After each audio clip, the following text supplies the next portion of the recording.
अस्सलामुअलैकुम औज़ुबिल्लाहिमिनश्शैतानिर्रजीम बिस्मिल्लाहिर्रहमानिर्रहीम। आज का जो हमारा दूसरा टॉपिक है इनहेरिटेंस के रिलेटेड।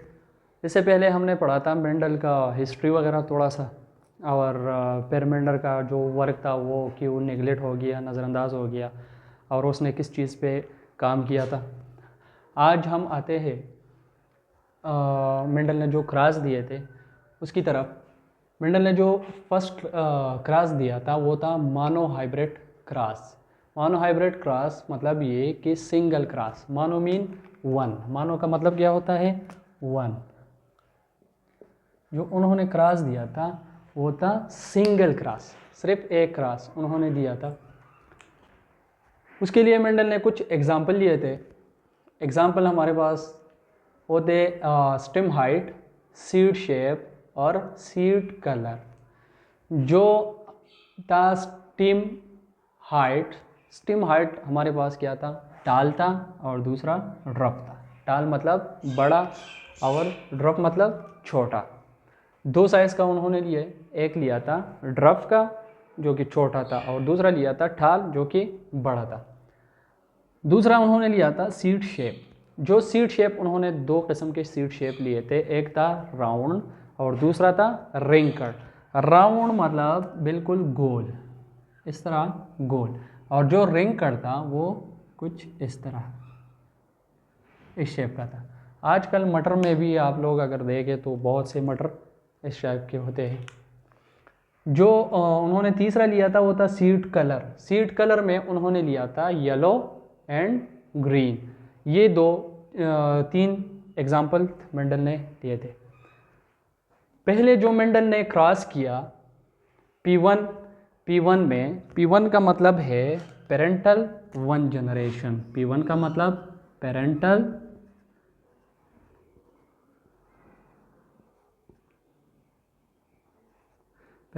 One generation.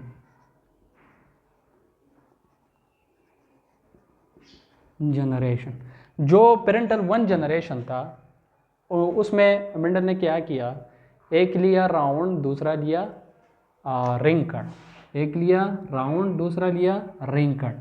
जो राउंड था उसको उन्होंने क्या किया, उसको मेल, और जो रिंग कट था उसको फीमेल। एक राउंड मेल लिया और रिंग कट फीमेल लिया। जब मेंडल ने उन दोनों का क्रॉस किया तो क्रॉस के नतीजे में जब हमारे पास ऑफस्प्रिंग, जो फलील मतलब ये कि ऑफस्प्रिंग पैदा हुए,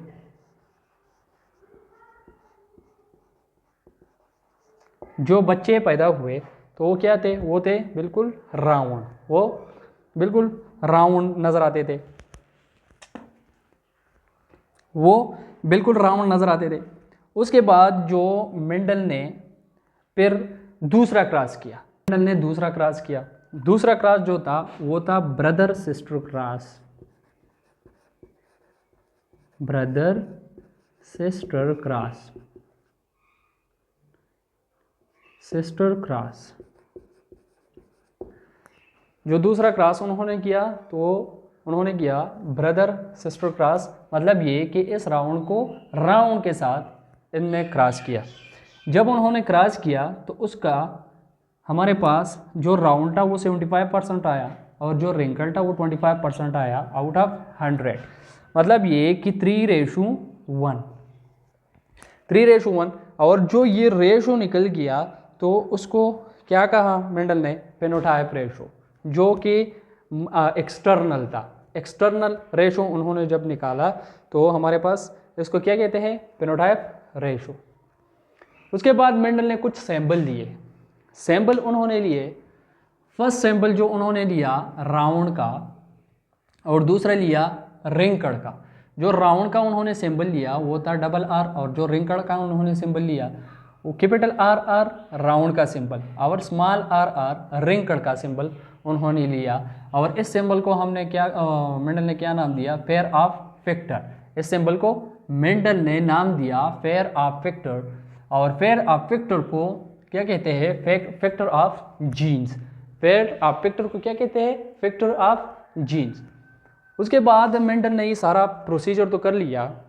ये जो क्रॉस मेंडल ने दिया था ये तो हमारे पास आ गया फेनोटाइप रेशो। इसके बाद मेंडल ने जीनोटाइप रेशो बी निकाला। जीनोटाइप रेशो के लिए उन्होंने क्या किया, पहले सैंपल लिए थे। सैंपल आप लोगों के सामने है कि आर कैपिटल आर राउंड के लिए और स्मॉल आर रिंकड़ के लिए। तो ये मेंडल ने ले लिया।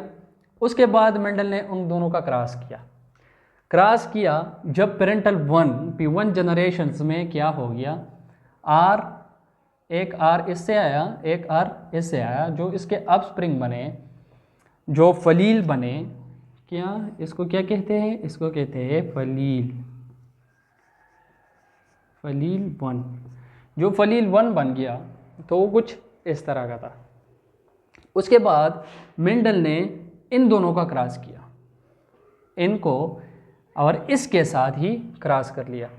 जब मेंडल ने इसके साथ क्रॉस किया, मतलब ये कि ब्रदर सिस्टर क्रॉस हो गया, ब्रदर और सिस्टर क्रॉस के क्या किया, इस आर के साथ ये हमारे पास क्या बन गया, आर। इस आर के साथ ये हमारे पास क्या बन गया, कैपिटल आर स्मॉल आर। इस आर के साथ हमारे पास क्या बन गया, स्मॉल आर कैपिटल आर। और इसके बाद उन्होंने किया आर, ये हमारे पास बन गया।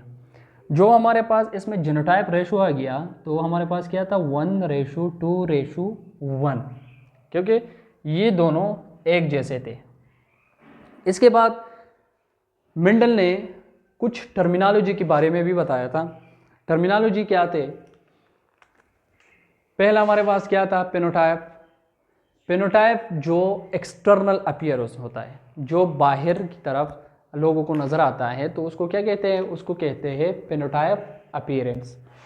इसको क्या कहते हैं, सॉरी, पेनोटाइप अपीयरेंस जो लोगों को बाहर नज़र आता है, तो मतलब ये कि एक्सटर्नल अपीयरेंस को क्या कहते हैं, पेनोटाइप्स। एक्सटर्नल अपीयरेंस को क्या कहते हैं, पेनोटाइप्स कहते हैं। उसके बाद जो हमारे पास जीनोटाइप है, जो इंटरनल जीन मेकअप्स होते हैं, इंटरनल जीन मेकअप होते हैं, उसको क्या कहता है, उसको कहते हैं जीनोटाइप। फिर उसके बाद हमारे पास दो चीज़ें और आता है, एक है होमोजाइगस, दूसरा है हेट्रोजाइगस।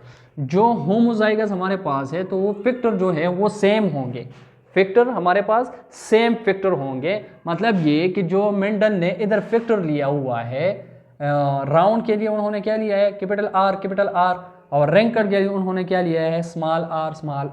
तो इस तरह हमारे पास ये जो होमोजाइगस है तो ये हमारे पास क्या होंगे, सेम फैक्टर होंगे। सेम फैक्टर मतलब कैपिटल आर और स्मॉल आर। इसके बाद जो हमारे पास हेट्रोजाइगस है, हेट्रोजाइगस हमारे पास क्या होंगे, हेट्रोजाइगस हमारे पास ये होंगे कि डिफरेंट फैक्टर, मुख्तलिफ किस्म के फैक्टर आएंगे। यहाँ पर जो क्रॉस दिया है, क्रॉस के जो रिजल्ट में हमारे पास जो फैक्टर आया है, एक है स्मॉल आर और दूसरा है कैपिटल आर। जो हमारे पास ऑफस्प्रिंग बना है, इसको हम क्या कहते हैं, फिर इसको हम कहते हैं हेट्रोजाइगस। इसको हम क्या कहते हैं, हेट्रोजाइगस। मतलब ये कि जो फैक्टर था वो क्या है, डिफरेंस है। जो कि दो चीज़ें और है, एक है डोमिनेंट, दूसरा है रिसेसिव। जो डोमिनेंट है वो फुल एक्सप्रेस होगा, मतलब ये एक्सप्रेस मतलब ये कि वो जाहिर होगा, वो खुद को जाहिर करेगा। और जो हमारे पास रिसेसिव है वो हाइड होगा, वो जाहिर नहीं होगा। तो इसको क्या कहते हैं, ये सारे जो थे ये मेंडल के टर्मिनोलॉजी थे। और ये मेंडल ने कुछ क्रॉस दिए थे, आगे और भी क्रॉस आएंगे मेंडल के, मानो hybrid cross, dihybrid cross, और जो इसके 3 लॉज है वो बहुत इंपॉर्टेंट है। एक है लॉ ऑफ डोमिनेंस, दूसरा है लॉ ऑफ सेग्रीगेशन, और तीसरा जो है क्योंकि थोड़ा सा मुश्किल भी है वो है लॉ ऑफ इंडिपेंडेंट असॉर्टमेंट। ये हमारे पास मेंडल के वर्क था, ये सारा ये हमारे पास क्या था, मेंडल का वर्क।